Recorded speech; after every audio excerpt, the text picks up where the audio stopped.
साथियों नमस्कार। मैं देवेंद्र शर्मा आपका स्वागत करता हूं अपने YouTube चैनल देवेंद्र की पोस्ट में। साथियों, अभी पूरी दुनिया रूस यूक्रेन युद्ध से जूझ ही रही थी कि बीते 7 अक्टूबर को फिलिस्तीन के आतंकवादी संगठन हमास के द्वारा न केवल इजराइल की सुरक्षा कवच को तोड़ते हुए फिलिस्तीन की जनता के ऊपर हमला किया गया और बड़े स्तर पर मारकाट और हिंसा फैलाई गई।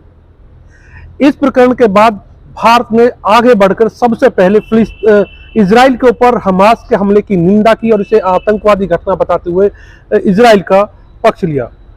हालांकि भारत के द्वारा यह एक आतंकवादी घटना की आलोचना की गई, फिलिस्तीन का इससे कोई लेना देना नहीं था।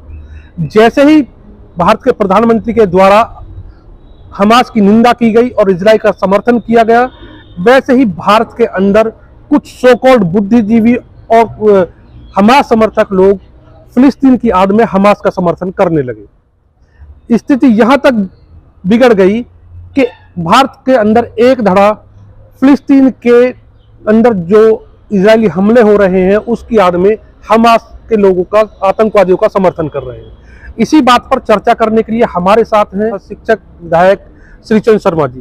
शर्मा जी नमस्कार, आपका स्वागत है। शर्मा जी, वैश्विक स्तर पर हम लोग देख रहे हैं पिछले साल से ही रूस यूक्रेन युद्ध हुआ है, उससे पूरी दुनिया जूझ रही थी। उसके बाद बीते 7 अक्टूबर को जो हमास के द्वारा इजराइल पर आक्रमण किया गया है, इस आक्रमण के बाद पूरी दुनिया एक बार फिर तीसरे विश्व युद्ध के मुहाने पर खड़ी हो गई है। हालांकि भारत के प्रधानमंत्री ने इस घटना के तुरंत बाद हमास की इस कार्रवाई को एक आतंकवादी घटना बताया है और इसकी भर्त्सना करते हुए इजराइल के जो पीड़ित है लोग हैं उनके समर्थन की बात कही है। इसके बाद भारत के अंदर भी बयानबाजी का दौर तेजी से चला है। कुछ लोग हमास के लोगों को सपोर्ट कर रहे हैं, हालांकि वह सीधे सीधे सपोर्ट न करके फिलिस्तीनी जनता की दुहाई देते हुए हमास के लोगों का सपोर्ट कर रहे हैं। पहले मैं जानना चाहता हूं कि जो भारत के अंदर भारत के प्रधानमंत्री के विरोध में जो आवाज उठ रही है उसे आप कैसे देखते हैं? देखिए शर्मा जी, पहले तो मैं इस विषय में कहना चाहूँगा कि माननीय प्रधानमंत्री जी ने जो स्टैंड लिया है वो एकदम सही स्टैंड लिया, क्योंकि भारत लंबे समय तक इन आतंकवादी घटनाओं से जूझता रहा है और जो इस आतंकवाद के पोषक हैं इवन पाकिस्तान, उसने यदि कट्टरता को बढ़ावा दिया तो कट्टरता उसको भी भारी पड़ी है। के भी विद्यालयों में आतंकवादी हमले हुए हैं और उन आतंकवादी वो इस सीमा तक चले गए कि उन्होंने उन बच्चों को मार दिया। पूरे विद्यालय के 150 से ज़्यादा बच्चे उन्होंने मार दिए थे। वैसी ही घटना आज ये हमास के द्वारा इजराइल के साथ और बच्चों को जिंदा जला देना कितना बीभत्स कांड है। इसके बाद मोदी जी का इजराइल के समर्थन में बयान देना बिल्कुल सही था कि ऐसी किसी भी परिस्थिति में हम इजराइल के साथ हैं। हर देश को हक है अपने नागरिकों की रक्षा करने का और उन्होंने इजरायलियों को बंधकी बना रखा है। हमास यदि चाहता है कि उसके खिलाफ हमले बंद होने चाहिए तो सबसे पहले तो उसे विश्व बिरादरी के सामने ये साबित करना चाहिए कि जो हमने अगवा कर रखे थे सुरक्षित हम लोग वापस कर रहे हैं और तब बात करें कि जी अब हमले बंद हो। लेकिन वैसा किए बिना वो उस तरह की बात कर रहा है। हमारे देश में चुनाव का वातावरण है। जी। कुछ लोगों को लगता है कांग्रेस की सोच शुरू से ऐसी रही है। कांग्रेस ने आतंकवाद को, कट्टरवाद को समर्थन देने का पहले से तय करके रखा है। कश्मीर में आतंकवाद, अतिवाद, कट्टरता बढ़ी, उसको संरक्षण देने का काम कांग्रेस ने किया। कांग्रेस को लगता था कि ऐसा करने से जो हमारे देश का मुस्लिम है वो प्रसन्न होगा, वो ऐसा सोचती थी। लेकिन वो कितने गलत थे। मोदी जी ने जब आतंकवाद को समाप्त किया और कश्मीर को आतंकवाद से मुक्त करते हुए और भारत के साथ जोड़ते हुए, बढ़ाते हुए आगे बढ़ाया, तो जो आतंकवाद को समर्थन देने वाली या उनको अंदर खाने सपोर्ट देने वाली शक्तियां थीं, जो ये कहती थीं कि यदि 370 से छेड़छाड़ की तो यहाँ कोई राष्ट्रध्वज थामने वाला हाथ नहीं मिलेगा, आज वो देख लें। कांग्रेस, स्वयं कांग्रेस के लोग वहाँ गए हैं तो उनका राष्ट्रीय ध्वज के साथ वहाँ के लोगों ने स्वागत किया है और ये पूरे देश में, कश्मीर ही नहीं पूरे देश में कहीं कोई पत्ता भी नहीं हिला। सब चाहते हैं कि अमन चैन रहे, देश आगे बढ़े, देश के साथ उनकी सिंपैथी है, हमदर्दी है, राष्ट्रवाद उनमें भी है, लेकिन ये ऐसा साबित करने की कोशिश करते हैं जैसे एक वर्ग राष्ट्रवादी नहीं है और वो एक अपने इस्लामोफोबिया से ही ग्रसित है। ये इनकी सोच गलत है। इसी कारण ये जिस सीमा तक चले गए, जब राष्ट्राध्यक्ष ने, हमारे प्रधानमंत्री जी ने ये बयान जारी किया कि हम आतंकवाद के खिलाफ हैं और हम इजराइल के साथ हैं, तब फिलिस्तीन का बहाना लेकर इन लोगों का राष्ट्रपति जी के पास जाना या एक विपक्षी दल का बयान जारी करना, हमास का खुला समर्थन जैसा करना, ये बहुत ही खतरनाक बात है। और ये देश के लोग इसको समझ भी लें। यदि INDIA वालों के हाथ में देश की सत्ता आई तो इनकी सोच और इनकी प्राथमिकता क्या होगी, वर्ल्ड की पॉलिटिक्स किस तरह से प्रभावित होगी, भारत के अंदर की राजनीति कैसी प्रभावित होगी, वो भी इन्होंने दर्शा दिया। शर्मा जी, लोकतंत्र के अंदर चुनी हुई सरकार व्यवस्था को चलाती है। लोकतंत्र की खूबसूरती ही कहेंगे कि लोकतंत्र के अंदर सरकार के फैसलों का, सरकार की नीतियों की आलोचना करना, विरोध करना लोगों का और विशेष रूप से विपक्ष का एक अधिकार है। लेकिन हमने देखा कि CA के विरोध में विपक्ष और लोगों ने विरोध किया, 3 कृषि कानून आए, उनका विरोध किया। लेकिन इजराइल की घटना, यह एक वैश्विक और अंतर्राष्ट्रीय मुद्दा है। यहां हमारी विदेश नीति सीधे सीधे इससे जुड़ जाती है। हमारे प्रधानमंत्री के द्वारा जो लिया गया फैसला है, वह हमारी विदेश नीति को वैश्विक स्तर पर इंगित करता है। तो जिस तरह से एक धड़ा खुले तौर पर प्रधानमंत्री की हमारी विदेश नीति का खिलाफत करके फिलिस्तीन की आड़ में हमास के हमलों को हमदर्दी दे रहा है, यह कितना उचित है और मतलब इसे कैसे देखते हैं? तो ये बिल्कुल भी उचित नहीं है और बेहद शर्मनाक है।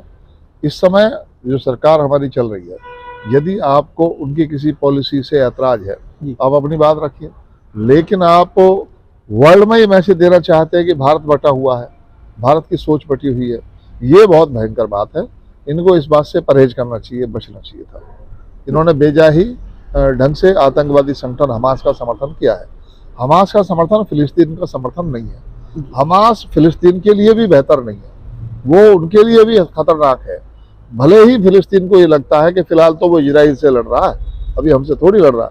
जिस तरह से पाकिस्तान को लगता है कि जो आतंकवादी मेरे यहाँ पल रहे हैं, ये भारत से तो लड़ रहे हैं, मुझसे थोड़ी लड़ रहे हैं, लेकिन वो भी तो झेलता है, उसके यहाँ भी तो आतंकवादी हमले होते हैं। ये उसको नहीं समझ में आ रहा है। जिस तरह से पिछले कुछ घटनाक्रम को हम देखें तो सरकार के हर मुद्दे का, हर फैसले का, हर नीति का जिस तरह से विरोध किया जा रहा है, तो क्या ऐसा प्रतीत होने लगा है कि देश के अंदर 2 सरकारें चल रही है, एक जनमत से चुनी हुई सरकार और एक उसके पैरेलल में विपक्ष की सरकार? क्योंकि बहुत एक समय था जब देश के अंदर किसी सरकार और विपक्ष के बीच मतभेद होते थे सैद्धांतिक, लेकिन कहीं ना कहीं राष्ट्र के मुद्दे को लेकर के, विदेश नीति को लेकर के विपक्ष और सत्ता पक्ष एक बिंदु पर आकर मिल जाते थे। लेकिन पिछले कुछ समय का जो सिनेरियो हम देख रहे हैं, राष्ट्र हित का मुद्दा यानी कि विदेश नीति को लेकर भी सत्ता पक्ष और विपक्ष आपस में एक बिंदु पर आकर के सहमत नहीं हो रहे हैं। तो क्या माना जाए, क्या देश के अंदर 2 पैरेलल सरकारें चल रही हैं? ये मैंने पहले भी बताया कि ये देश को ये लोग किस दिशा में ले जाना चाहते हैं।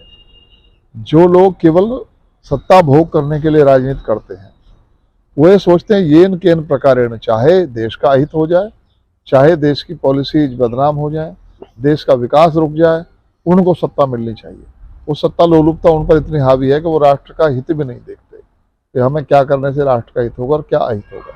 भारत ने क्या क्या झेला है, भारत के लोग क्या क्या झेलते रहे हैं, जिसको अब नियंत्रित किया है मोदी जी ने, तो उनको समझे बिना और इस तरह के ये राजनीति जो कर रहे हैं, ये खतरनाक है और देश के भविष्य के लिए भी बेहतर नहीं है। देश को समझना चाहिए। देश के नागरिकों से मेरी अपील है कि वो इन्हें पहचाने कि ये जो भेड़िए हैं, जो कालनेमी हैं, ये जो राक्षस होते हुए संत का चोला पहनने की कोशिश करते हैं, इन्हें देश पहचाने कि ये राष्ट्र के हित में नहीं है, इनके लिए स्वहित सबसे ऊपर है। इनको नंगा करने की आवश्यकता है। चुनाव आ रहा है, चुनाव में इनको बता दें कि देश की जनता आपके साथ नहीं है। देश की जनता देश की खुशहाली के साथ है, देश का नाम आगे बढ़े उसके साथ है। आज देश हर प्रकार से तरक्की कर रहा है। तो एक पूरी दुनिया में एक सिनेरियो ऐसा बन रहा है पूरी दुनिया के लोग मोदी जी के नेतृत्व में एक बेहतर राजनेता देख रहे हैं, और वो केवल भारत के लिए नहीं दुनिया की बेहतरी के लिए देख रहे हैं। लेकिन तब ऐसे समय में उनको यहाँ पर विवादित बनाने का प्रयास करना, ये इनकी छोटी सोच है। मेरा एक सवाल और है, राजनीतिक में विचारधारा के स्तर पर देश के अंदर एक अजीब घटनाक्रम देखने में आ रहा है। कम्युनिस्ट आइडियोलॉजी को पसंद करने वाले लोग, कम्युनिस्ट जो है जो बुद्धिजीवी, वह लोग धर्म को अफीम बताते हैं और धर्म का सिरे से विरोध करते हैं। लेकिन जो राजनीतिक परिदृश्य बना है उसके अंदर एक धड़ा मुस्लिम समाज का जो विरोध कर रहा है, उसके पीछे कम्युनिस्ट आइडियोलॉजी खड़ी दिखती है। तो जो राजनीतिक स्तर पर यह वैचारिक बदलाव आया है, इसे आप किस रूप में देखते हैं? देखिए, जो कम्युनिज्म है, इसकी जो सोच है उसमें भारत की भलाई, भारतीयता की भलाई कभी ना रही, ना इनके दर्शन में है। इनका जो दर्शन है वो मार्क्स से प्रभावित है, कुचलने से प्रभावित है, दूसरों को कुचलो मारो। ये इन्होंने तो पूरा जो है माओवादी और ये सब हमारे देश में आतंकवादी संगठन इन्होंने पनपाए, नक्सलवाद पनपाया। देश के 165 जिलों में नक्सलवाद फैल गया था, वो इन्हीं की देन थी।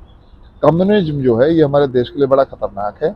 इनकी सोच ये है कि भारत तब तक दुनिया के हाथ नहीं आएगा जब तक इसमें भारतीयता और भारतीय संस्कृति रची बसी हुई है।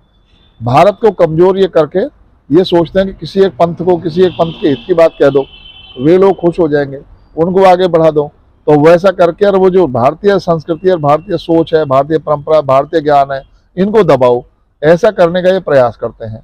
आपको ध्यान होगा जब वो चाइना के साथ में वार चला भारत का, चाइना ने आक्रमण किया, तो उस समय देश के प्रधानमंत्री जी ने अपील की थी कि भाई जो हमारे कल कारखाने हैं उनको चलने दीजिए, हमें सेना के लिए मोजे बनाने हैं, जूते बनाने हैं, ड्रेस बनानी है, उनके लिए सामान भेजना है।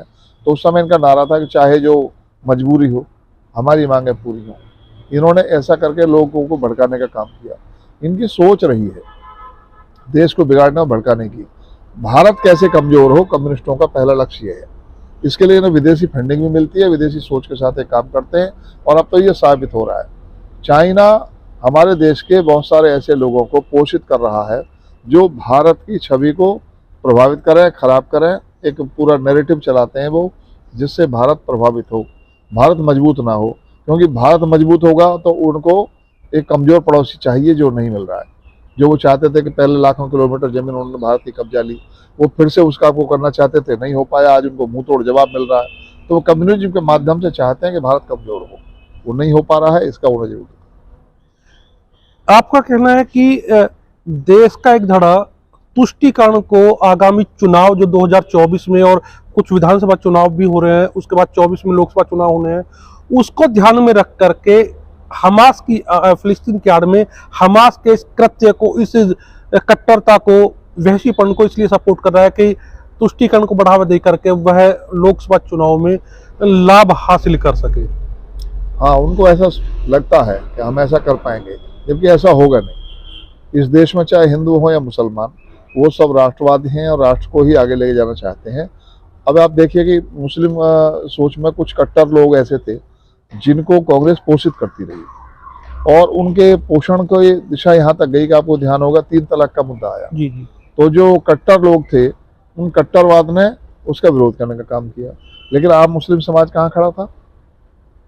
आम मुस्लिम समाज 3 तलाक के मुद्दे पर राजग के साथ खड़ा था, मोदी जी के साथ खड़ा था। क्योंकि बहन बेटियां सबकी हैं और सब चाहते हैं कि वे सुख से अपना जीवन यापन कराएं। तो वो कट्टरवाद से नहीं हो पा रहा था। उन कट्टर लोगों का सामना करके समाज आगे आया और साथ आया। पूरे देश में कहीं सामान्य व्यक्ति आगे आया हो तो बताओ? सामान्य मुस्लिम जो है वो अपना भला देख रहा है कि मोदी जी हमारे घर में ना तो अन्न देने में कोई भेद कर रहे, ना हमें टॉयलेट देने में भेद कर रहे, ना मकान देने में भेद कर रहे, ना रोजगार के अवसर देने में, ना शिक्षा के अवसर देने में, ना छात्रवृत्ति देने में। हर प्रकार से हिंदू हो या मुसलमान सबको बराबर अवसर दिए जा रहे हैं। तो वो इनके बहकावे में नहीं आ रहा। इनको गलतफहमी है इनकी, निकल जाएगी 2024 में। बहुत बहुत धन्यवाद शर्मा जी, आपने बेबाकी से और ज्ञानवर्धक तरीके से हमारी साथ चर्चा की। तो साथियों, आपने देखा कि जो हमास का कृत्य था, जो उसका जघन्य अपराध था, उसको भले ही कुछ लोग फिलिस्तीन के दर्द की आड़ में सपोर्ट कर रहे हों, और वह ऐसा दिखाने की कोशिश कर रहे हैं विशेष रूप से कि जो प्रधानमंत्री नरेंद्र मोदी और भारत सरकार के द्वारा हमास पर कठोर टिप्पणी करके इजराइल का समर्थन किया। कुछ लोग यह प्रदर्शन करना चाहते हैं कि भारत सरकार और प्रधानमंत्री देश के मुस्लिम वर्ग के विरोध में है। जैसा कि अभी शर्मा जी ने बताया कि यह लोग चंद लोग हैं, पूरा मुस्लिम समाज इस बात से इत्तेफाक नहीं रखता है। और अभी चर्चा के दौरान कहा गया कि यह सारे प्रयास आगामी विधानसभा और लोकसभा चुनाव को लेकर के किए जा रहे हैं। हालांकि इस सब का क्या परिणाम होगा, क्या इन लोगों की जो सोच है उसका लाभ चुनाव में मिलेगा नहीं मिलेगा, यह आने वाले चुनाव में ही पता चलेगा। साथियों, आज के लिए सिर्फ इतना ही। आपके लिए एक और वीडियो लेकर हम फिर हाजिर होंगे, तब तक के लिए नमस्कार। साथ ही आपसे अनुरोध है कि यदि आपको हमारे वीडियो के कंटेंट्स पसंद आए हो तो वीडियो को लाइक कीजिए, अपने साथियों के साथ शेयर कीजिए और अपनी राय वीडियो के बारे में कमेंट बॉक्स में लिख कर अवश्य बताएं। आपसे विनम्र अनुरोध है कि हमारे चैनल को सब्सक्राइब करें, जिससे हमारी हर वीडियो आपको समय पर